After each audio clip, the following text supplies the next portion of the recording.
Hello, I'm Joe Walensky, Conference Director for Convey UX, and our 12th annual event is coming up the last 3 days of February.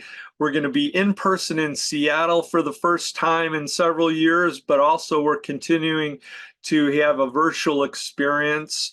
I have the fun activity of getting to talk to our speakers ahead of time. Right now, I am visiting with Anna Dahlström. Hello, Anna. How are you today? Hello, I'm very well, thank you. How are you? I'm pretty good. I'm speaking from my home office in Bellingham, Washington, which is north of Blink's headquarters in Seattle. Where are you talking to us from? I'm speaking from my home office in Lund, which is in the southern part of Sweden, which happens to be where I'm born. So I'm back where I belong, I guess. Well, it's great to have you as part of the program. And usually the best place to start is if you could tell us a little bit about your background and the type of work that you're involved in. Yeah, sure. So I kind of guess alluded a little bit to kind of where I belong. I'm Swedish. I'm born in Lund, where I'm now sitting, but I started my kind of UX career in Denmark, actually, in Copenhagen. So I studied computer science and business, moved there in the year 2000, started working in UX design in about 2001 for Yahoo and some early e-commerce companies that went bankrupt. So that was an experience. Did some consultancy, finished my master's, and then in 2006 I moved to London, and I stayed in London until the pandemic hit, essentially. But it didn't really have anything to do with the pandemic. But in London, I started working for a company that did tax applications for HMRC. So I did that for about a year, which was interesting, but I wanted some bigger challenges. So in 2007. I started working for my first digital agency, and that was a really big shift. So for those who know what it's like working with agencies, you usually juggle multiple clients and multiple projects at any given time, and that was very much my reality. And I went from kind of work environment where it was very, tax applications, you have rigid, there was step by steps you had to kind of follow in the application, so not that much creativity, to a kind of an area where, my colleagues there were absolutely amazing. They did such amazing work, and it was a really, really good agency as well. So they were very strategic and very on the forefront of everything that had to do with digital at that point. So that was really exciting. And then what did I do then? 2011. I wanted to take ownership a bit more about my career and what I worked on. I didn't want to go into kind of being head of UX, so I started freelancing, which was something I completely didn't believe in back then, because I believed in kind of being end-to-end when it comes to UX design. But I started freelancing, ended up doing a stint for BBC, working on the Olympics website. London had the Olympics in 2012. So 2011, I was working for the BBC, which was very exciting. They did the first dynamic web website. So that was really exciting. And actually that job kind of changed my career and kind of paved the way in a way. And actually was one of the speakers at Convey UX that had a big impact on it. Luke, who's also going to be speaking at the conference. Because he tweeted on a day when we had a bit of a debate in our team on the Olympics website about designing and what we should do and what we shouldn't do. And Luke tweeted something along the lines of, how do you do anything if everything, anybody, anywhere, anytime, something like that is your kind of starting point or your use case? And I responded to his tweet in some kind of way, and he was like, oh, what do you mean? And that got me kind of thinking into things. And at the same time, that later that evening, I saw there was a call for speakers for the EuroIA, which is a conference here in Europe. So I submitted a proposal to that conference, and it got accepted. And that was my first public speaking gig, essentially.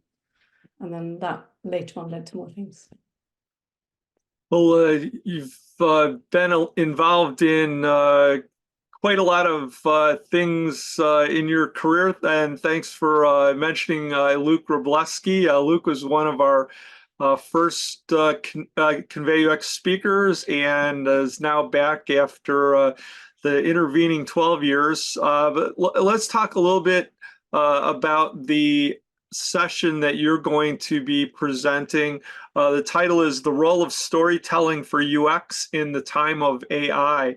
So tell us a little bit about how you developed that topic and what we can expect to learn from it. Yeah, sure. So I guess all the way back, it kind of that storytelling aspect comes from the fact that my dad is a writer. So that got me into whole things around how there's lots of similarities between being a traditional writer and doing traditional storytelling and UX. So that was the kind of that led me into doing public speaking of that and led me into writing a book on the topic. And in that book, I kind of cover how storytelling can be applied from every single stage to the UX and products design process from start to finish kind of thing. And I think last year, Jacob Nielsen wrote an article around how AI is the first new paradigm shift when it comes to what we do, like the third paradigm shift. And it talks about how we no longer, the user no longer tells the computer what to do, but rather the user tells the computer what outcome they want. So that got me thinking into how, obviously having written a book, writing is a really important skill, and kind of being able to communicate your thinking and what you actually want is a crucial kind of skill. So that got me starting to research into AI and UX and looking at, okay, so where's the similarities between or where does AI come into the picture from the start of a project to the end, and how can you then map that onto the storytelling essentially? And I allude to in my talk description, there's a lot of stuff that's changed and a lot of stuff that's going to change even more. If you just took a kind of generative AI at the moment and prompts and everything, we are kind of gradually working our ways towards what we want the outcome to be, and kind of adapting to things. But this is going to be a big change, and it's changed a lot of things already today. So that's my that's what I'm continuing to research. So I'm sure more things will happen in time until the conference starts essentially. Well, are there any things in your daily work that you're particularly excited about, passionate about, new developments that you might want to share with us? So I'm doing a bit of I'm consulting full time at the moment, but I've always had my little side projects. So writing the book has been a big side project for me. It took a lot longer than I thought it would take. And I finished it when our second daughter was just weeks old, going through production commas one-handed. So after that, I needed a bit of a break, and also had to take a bit of a break because of a newborn and then a baby. But what I've done recently since then is getting back into writing. It took a long time until I was ready to write again after the book. But also what I'm most excited about is giving back to people, because I've been in UX since 2001. It's a long time, and there's a lot of learnings. There's a lot of stuff's changed, and I've coached and mentored UX designers a lot. So giving back to people more is what I'm really excited about. I did a book reading over the autumn, just going through the book and talking through things, and you realize how much you can help out other people. So that's what I'm trying to do more of in my spare time at the moment. And then obviously challenging technologies and learning more about AI and everything and how we can use it.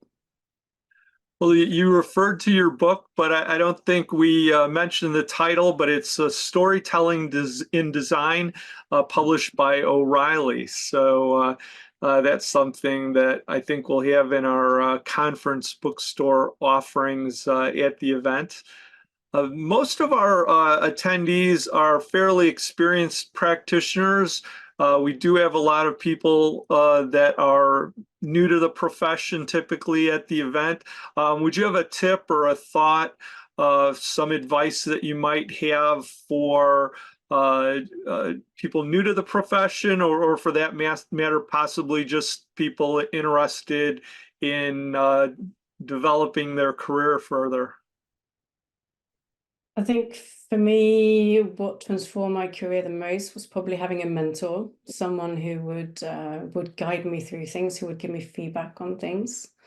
So if you're very much early on starting out in your career, I would try to find a colleague or someone who can review your work and give really constructive feedback on that and help you develop both your soft skills, so your communication skills, presentation skills, all of that kind of stuff, and your hard skills as well. So actually how to do the work.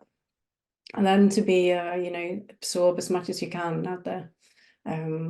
Having gone deep down into storytelling, I would probably promote the storytelling a lot more, because there's a lot that you can take from that one, and anything you kind of tell someone, whether that's in an email or whether it's a meeting, how you conduct it and how you structure it. There's a lot that we can learn from storytelling that can actually really transform how your message is received by other parties, which is a big part of our job. So looking at stakeholders as much as users, really. Well, thanks for that advice, Anna, and also providing us with a preview of your talk and your work. We'll look forward to having you at the conference presenting in less than a couple of months. But thank you so much for taking the time to visit with me today. Thank you. Thanks a lot. Bye-bye. Thank you.